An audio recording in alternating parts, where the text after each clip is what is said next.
ಅರ್ಥ ಈ ಊರಿಗೆ ಕಾಲಿಟ್ಟ ಅವಳಿ ಶಾರ್ಪಗಳು ನೀನರಲೇ ಪಚ್ಚ ಕೊಡಬಾರ್ದು ಕೊಟ್ಟ ಹೋಯ್ತಿಲೇ ಮುಂಚೆ ಲೇ ಪಚ್ಚೆ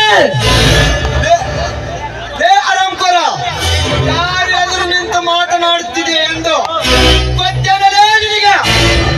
ಲೇ ಪಚ್ಚೆ ನೀನು ಮಾತನಾಡುತ್ತಿರುವುದು ಈ ಭೂಗತ ಲೋಕದ ದೊರೆಗಳಾದ ರವಿವರ್ಮ ಅಂಡ್ ನಾಗವರ್ಮನ ಹತ್ರ ಅಂಡರ್ಸ್ಟ್ಯಾಂಡ್ ಭೂಗತ ಲೋಕದ ದೊರೆಗಳ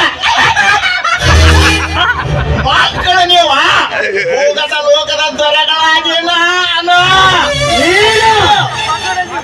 ಈ ಊರಿನ ಶ್ರೀಮಂತನ ಧನರಾಜಪ್ಪನ ಪಿ ಅದೀನಿಯಪ್ಪ ಓಹೋ ನೀನೇನಾ ಮಿಸ್ಟರ್ ಧನರಾಜ್ ಅವರ ಪಿ ಎ?